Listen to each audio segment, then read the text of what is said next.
એ આવ્યો કે ના આવ્યો, કોઈને કાંઈ પડી પણ ન હોય, પણ એનું સમાજમાં સારું એવું નામ હોય, અને જેનું ઘરમાં હાલતું હોય આમ આવે ને ભાઈ આવ્યા, ભાઈ આવ્યા, ભાઈ આવ્યા, ચા લાવો, પાણી લાવો, એ બારે જાય તો ઠંઠન ગોપાલ હોય.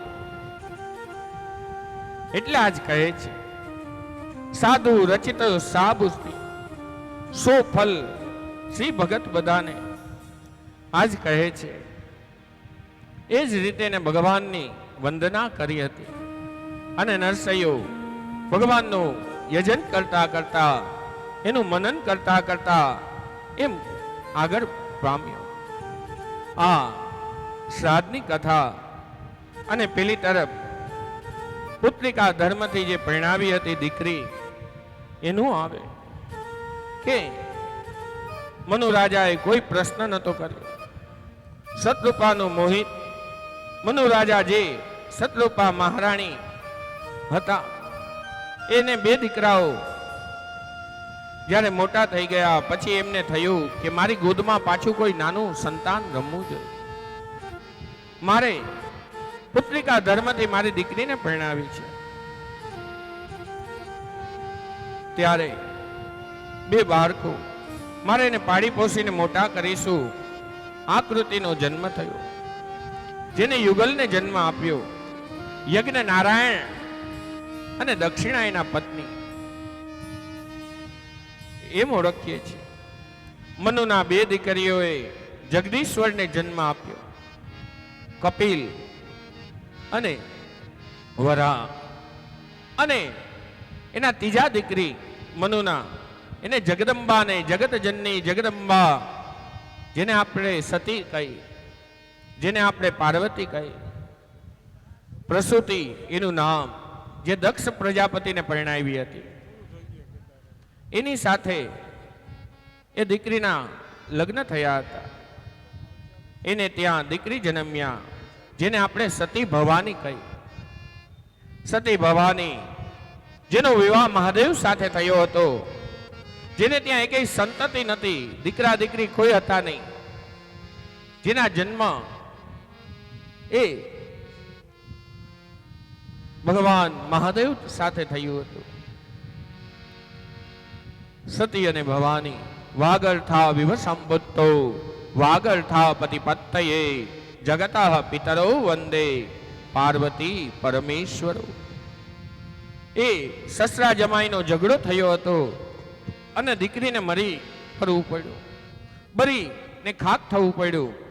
હંમેશા સમાજમાં પણ એ થાય, ગમે એવા પરિવારો ઝઘડે એમાં દીકરીનો જ ખાત્મો. આ તરફ માતા પિતાને પણ ન કહી શકે, આ તરફ સાસુ સસરાને પણ ન કહી શકે, પોતાના દીકરાઓને પણ ન કહી શકે. એ મનમાં ને મનમાં રાખે, એ બરી મરે. વિદુરજીએ મૈત્રજીને કથા સંભળાવી રહ્યા છે. પ્રશ્ન કર્યો કે મહાદેવ જેવા મહાદેવ જે જ્ઞાના અવતાર છે, લૌકિકમાં કોઈ સસરા જમાઈને તું મેમે થાય, પાતો મહાદેવ જેનું નામ જ એવું છે, ખાલી જીબડે એમનું નામ આવી જાય તો પણ જન્મારો સફળ થઈ જાય. ત્યારે કહે છે મૈત્ર મુનિ વિદુરજીને જવાબ આપ્યો કે પૂર્વ દેવતાઓની સત્ય સભા ભરાણી હતી, એમાં દક્ષ પ્રજાપતિના સ્થાને બિરાજમાન થયા. એ સમયે સભા સદો આવ્યા હતા, એમાં બ્રહ્માજી પણ હતા, આ તરફ શંકર ભગવાન પણ હતા. અને સભા જેવી ઊભી થઈ, જેવા દક્ષ પ્રજાપતિ આવ્યા, સભા ઊભી થઈ અને એની ત્વામ એનાથી નજીક ગયા. અને બધા લોકો આમ પોતપોતાના સ્થાન ઉપરથી ઊભા થયા છે. ઊભા નથી થયા તો કોણ નથી થયું? ખાલી બે જણા.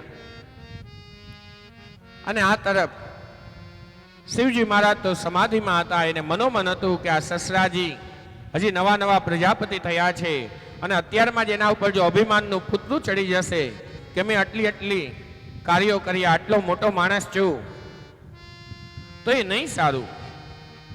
અને પેલી તરફ એને ધ્યાન ન રહ્યું કે સસરા આવી ગયા છે. બધા ઊભા થયા, ઊભા ન થયા. અને ઓલા જેવા પોતાના સ્થાન ઉપર બેઠા છે. અને જેવી સભા પોતપોતાના સ્થાન ઉપર બેઠી ત્યારે દક્ષ પ્રજાપતિ તુરત છંછેરાણા. એક શું કહે, શ્રુતામ બ્રહ્મણે સમ્મે સહદેવા સહગ્નઃ સાધુનામ બ્રુવતો વૃત્તમ. હે સભાસદો સાંભળો, આપણી સભાની વચ્ચે ઘણા એવા પણ અનિષ્ટ તત્વો બેઠા છે જે સભાનું વાતાવરણ બગાડી રહ્યા છે. એ કહેવા તો એમ માંગતા હતા કે આ ઉભો ન થયો, પણ એને મનોમન વિચાર્યું કે બ્રહ્મા છે તો મારા પિતા છે, પણ આ તો મારા સસરા, આ તો મારો જમાઈ છે, એને તો ઊભું થવું જોઈએ. પણ આ તો એ સમયે બોલવાની શરૂઆત કરી અને હજી બોલવા જાય. શંકર ભગવાન પણ એવું જ વિચારતા હતા, હમણાં સભા પૂરી થાય એટલે હું માફી માંગી લઈશ કે ભાઈ તમે આવ્યા ને ઊભો ન થયો. આ અભિમાન હતું એટલે આ તો બોલવાનું ચાલુ કર્યું. ત્યાં તો શંકર ભગવાન પણ ઊભા થયા. એને પણ વિચાર્યું આના ઉપર અભિમાનના છાંટણા નથી થયા, આના ઉપર તો આખે આખું અભિમાન સવાર થઈ ગયું છે. એમ વિચારવા જાય ત્યાં તો ઓલા આવેલા એ બોલે છે એવી કે મેં મારી દીકરી હરણી જેવી દીકરી આ મરકટેલો છે ને, ગૃહિત્વા મૃગવાસ્યામી, પ્રાણી મરકટેલો છે ને, જેને પોતાના કપડાનું ભાન નથી, જેને પોતાના રહેવાનું ભાન નથી, આ ભભૂતિ લઈને ફરી રહ્યો છે, આવું મરકટ જેવો એને મેં મારી હિરણ જેવી દીકરી પરણાવી દીધી. પણ શંકર ભગવાન કાંઈ નથી બોલતા, કારણ કે જ્ઞાના અવતાર છે. ઓલો અપમાન ઉપર અપમાન કરતા જાય. ત્યાં નંદી સાથે હતા, નંદીથી રહેવાનું નહીં. નંદી બે શબ્દ બોલવા જ ગયા. ત્યાં શંકર ભગવાન એને શાંત કરે. ભાઈ નંદી શાંત રહે, તે આપણા મોટા માણસ કહેવાય, એ આપણા પિતા તુલ્ય કહેવાય, એ આપણા સસરા છે. સસરાને આપણે કંઈ કહેવાય નહીં, એની સામું બોલાય નહીં, એને ખાલી વંદન કરાય. શંકર ભગવાન તો ત્યાંથી નીકળી ગયા. આ એ સભામાં ખરડો પાસ કર્યો. આજથી લઈ કોઈ શિવનું નામ નહીં લે, કોઈ શિવની પૂજા નહીં કરે, કોઈ ઘરે યજ્ઞાદિક નહીં કરે. એક ખરડો પાસ થઈ ગયો. પણ આ શિવજીનું એવું ચેતના હતી કે કોઈ ઘરે યજ્ઞ કરતા બંધ થઈ ગયા, પૂજા કરતા બંધ થઈ ગયા. કારણ કે કોઈ પણ પૂજા હોય ગણપતિજીથી પ્રારંભ થાય અને શિવજી એ પૂર્ણ થાય. આપણે અહીંયા પણ 5 સ્થાપન કરેલા છે, એમાં જોશો તો ભગવાન ગણપતિજીથી પ્રારંભ થઈ આ તરફ શિવજી હશે દીપક પાસે. એટલે કહે છે ખરડો પાસ થયો, કોઈ પૂજા કરતું નથી. બધા આવ્યા દક્ષ પ્રજાપતિ પાસે. એને આવીને કહે છે તમે કહ્યું હતું કે કોઈ પૂજા ન કરવી, પાનું તો કેવું તેજ છે, કોઈ ઘરે પૂજા કરતા બંધ થઈ ગયા. શંકર ભગવાનની પૂજા છોડીને કોઈ વિચારતું નથી કે અમે પૂજા કરીએ. ત્યારે દક્ષ કહે છે એમ કરો, ચાલો આપણા મોટા ઘરે જ આપણે પ્રસંગ ઉદ્ભવે, આપણા ઘરે યજ્ઞનું આયોજન કરીએ. આપણે એકવાર ચીલો પાડી દેસી, પછી એ ચીલા ઉપર સમાજ એની મેરે ચાલતું રહેશે. બધાને કહ્યું એમ કરો. તમે દિવસ નક્કી કર્યો, સ્થાન નક્કી કર્યું. હવે એ લોકોએ કંકોત્રી છપાવી અને કહે છે એક વાર નહીં, 2 વાર નહીં, 3 વાર બધાને તેડા મોકલો. દર ફેરે આપણે કેટલી કંકોત્રી છપાવીએ? ઓલા કે 3000. એમ કરો આ ફેરે 11000 છપાવી નાખો. 11000 છપાવો. એક પછી એક નાનામાં નાનો માણસ થી લઈને મોટામાં મોટો માણસ, બધાને કંકોત્રી લખો, બધાને આમંત્રણ આપો, બધાને સાગમટા બોલાવો, સપરિવાર, એકલા નહીં. ત્યારે બધાને નિમંત્રણ દેવામાં આવ્યું. અને આ તરફ પાર્વતી જી પણ હતા કૈલાસ ઉપર. એ સમયે ભગવાનની પૂજાનો સમય થઈ રહ્યો હતો. પાર્વતીજી આવ્યા બગીચામાં, ફૂલ ચૂની રહ્યા હતા, આ ટોકડીમાં ભેગી કરી રહ્યા હતા. એ સમયે દેવતાઓ નીકળ્યા એકબીજા, અને બધાને નિમંત્રણ મળ્યું હતું. ઘણા દેવતા તો આવવાના નતા, પણ બીજા એ કહ્યું કે અહીંયા જાસી તો સસરા જમાઈ જે ઝઘડ્યા હતા એમાં આપણને એનો કાંઈક ચકમક ઝરકશે. કારણ કે બધી વસ્તુના ફલ હોય. ઘણાને ઝઘડો જોવાનો પણ આનંદ આવે.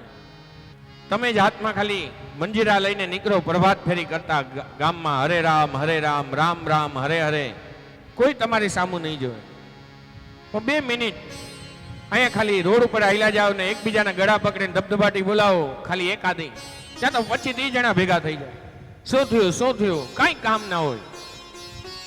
એટલે દેવતાઓમાં પણ એવા હોય. જો દેવતાઓમાં એવા હોય તો આપણા પરિવારમાં તો એવા હોય જ ને. આપણી આજુબાજુમાં પણ એવા હોય જેને ઝઘડો ગમતો હોય. આ દેવતાઓ પોતાની પત્નીઓને કહે છે, ચાલો ચાલો તમે પણ તૈયાર થઈ જાઓ, તમે પણ નવા વસ્ત્રાલંકાર પહેરો. એ હતું ત્યાં કંખલની અંદર યજ્ઞ.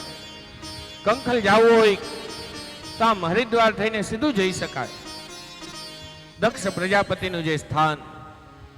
આ લોકો બધા ચાય થઈને કૈલાસ થઈને આવે અને બેયના વિમાન આમ બાજુમાં લઈએ, એકબીજાને પૂછે, ભાઈ ક્યાં જાવ છો આજે, ક્યાં જાવ છો? અને આ રીતે તૈયાર થઈને ઓલા કે ભાઈ જાવું તો નતું, પણ કંકોત્રી આવી, તેડા આવ્યા, મૌખિક તેડા આવ્યા, તનવાર તેડા આવ્યા, એટલે અમે જઈ રહ્યા છીએ. ક્યાં જાવ છો? અમે દક્ષ પ્રજાપતિને ત્યાં યજ્ઞ છે. ઓલા કે હા અમે પણ અહીંયા જાય છીએ. ઓલા કે તો ચાલો આપણે સાથે જાય. 1 વિમાન ગયું, 2 વિમાન ગયા. આ તરફ ઓલા પુષ્પ ચૂની રહ્યા હતા, હાથમાં પુષ્પની ટોકરી હતી. અને એને વિચાર્યું, અરે મારા પિતાજીને ત્યાં યજ્ઞ છે, મને ખબર નથી, આખા ગામના જેને કાંઈ ઓળખાણ નથી, લેવા દેવા નથી, કોઈ મરી જાય તો એને નાવાય, નીચે હોય પણ એને કાંઈ કામ નથી, એવા બધા તૈયાર થઈને જઈ રહ્યા છે. તો હું તો દીકરી છું, ઘરે આપણે ત્યાં પ્રસંગ હોય તો આપણે પેલી દીકરીને નોતરીએ, ભાઈ દીકરી આ રીતે કથાનું આયોજન કરું છું, તને આ સમયમાં આવી તો શકીશ ને? ત્યારે સૌથી સારો હર્ખ બાપના ઘરે પ્રસંગ હોય ત્યારે સૌથી વધારે ઉત્સાહ દીકરીને હોય. આજે આ દીકરી હતી, પણ આ તો સતી ભવાની એ આવી અંદર અને શંકર ભગવાનની આજુબાજુ ફરે, એની આજુબાજુ જઈ અને કહે છે, તમને કઈ ખબર છે? ઓલા કે બોલને પ્રિય, આ તો ભગવદીય સતી ભવાની. એ એમ નથી કહેતી કે મારા પિતાને ત્યાં યજ્ઞ છે, એ એમ કહે છે કે આપના સસરાજીને ત્યાં યજ્ઞ છે. ઓલા કે ના હોય. એ કે આપણે ત્યાં નિમંત્રણ આવ્યું. ત્યારે પાર્વતી પણ વિચારમાં પડ્યા, સતી ભવાની વિચારમાં પડ્યા. અગર નિમંત્રણ આવ્યું હોય તો મારા પતિના નામે આવ્યું હોય, મારા નામે ના આવ્યું. જો ભગવાન પોતે જ કહે છે કે આ નિમંત્રણ આવ્યું છે, એનો મતલબ આપણે ત્યાં નિમંત્રણ નહીં આવ્યું હોય. ત્યારે સતી પાછી કહે છે, આ તો પિતાજીને ત્યાં યજ્ઞ છે. લગ્ન એટલે બીજું કાંઈ નહીં, 2 છોકરાઓની અદલા બદલી. આપણી દીકરી એને આપીએ અને એનો દીકરો આપણે ગ્રહણ કરીએ. આપણે એમ કહે હવે તું આજથી મારો દીકરો, ઓલી બાજુ દીકરી ગઈ હોય તો સાસુમાં એમ કે આજથી તું મારી દીકરી થઈને રહેજે. આ તો 2 જીવનું આદાન પાદાન છે. પછી કહે છે કે પતિદેવ આપ મને એ તો કહો, આપણે કેટલા 4 ઘરે વગર નિમંત્રણે જઈ શકાય? એક પરમેશ્વરનું નિમંત્રણ, શિવરાત્રી હોય, મહાશિવરાત્રી હોય, દિવાળી હોય, અન્નકોટ ધૈરો હોય તો વિશ્વનાથ કે હવેલીથી ભગવાન કંકોત્રી નથી લખતા કે ભાઈ આજ મારે ત્યાં અન્નકોટ છે, તમારે દર્શન કરવા આવવાનું છે, તમારે અહીંયા જ પ્રસાદ લેવાનો છે. એ તો ઈશ્વરનું ઘર છે, ગમે ત્યારે જઈ શકાય. પછી કહે છે બીજું પિતાનું ઘર.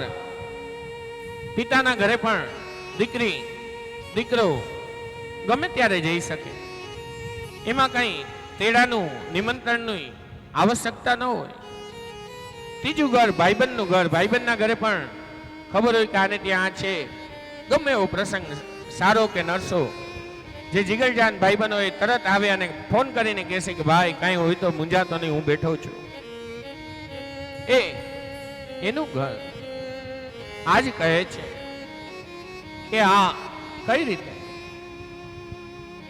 તો આપણે એના ઘરે થોડું એમને ત્યારે કહે છે, મેં તો બધું એક જ વિચાર્યું હતું, પણ જ્યારે હું લગ્ન કરીને આવ્યો અને મંડપમાં બેઠો હતો ત્યારે મારા જૂના સાધુભાઈઓ બધા બેઠા હતા. સાધુભાઈઓ કીધું, શાસ્ત્રથી એક વાર નિમંત્રણ આવે, 2 વાર નિમંત્રણ આવે, જ્યાં સુધી 5 વાર નિમંત્રણ ના આવે, મારા વાલા ન થાય ત્યાં સુધી એના ઘરે જવાય નહીં. બીજા હોય એ તો ખાંડમાં આ શાકમાંથી પણ ઓલું કાઢે કે ભાઈ એમાં મીઠું નથી. આપણે તો દૂધમાંથી પણ પૂરો કઢાય. ત્યાં તો ઓલો બનાવવાળો સસરા જમાય એ પણ વિચારે, સસરા પણ આ જમાઈને દૂધ આપ્યું એમાં શું ખામી રહી ગઈ. ત્યારે કહે, આ મેં આવું નતું વિચાર્યું, આ તો સમાજે આવું મને કીધું. આપણે ત્યાં નિમંત્રણ નથી આવ્યું, આપણે ન જવાય. થોડી વાર તો સતી પાછા બહાર આવે, અંદર જાય, બહાર આવે, અંદર જાય.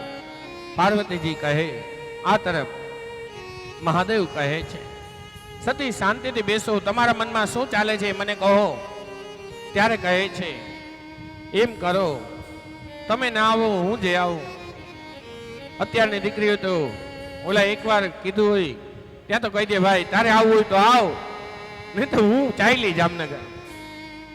બોલો, આ તો ભવાની શ્રદ્ધા વિશ્વાસ રૂપિણી એ કહે છે, તો ચાલો હવે આપણે જાય. આ તરફ ભવાની જવાની તૈયારી કરે.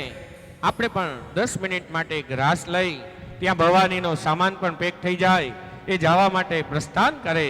ત્યાં 10 મિનિટમાં આપણે પણ રાસ લઈ, બધાને ચા પાણી પણ થઈ જાય. એ રીતે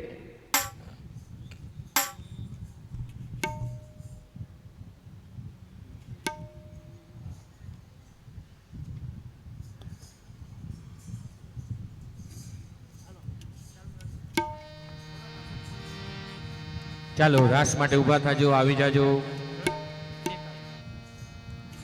10 મિનિટ માટે વિશ્રાંતિ, ચા પાણી પી આનંદ કરો, એટલી વારમાં રાસ થઈ જાય.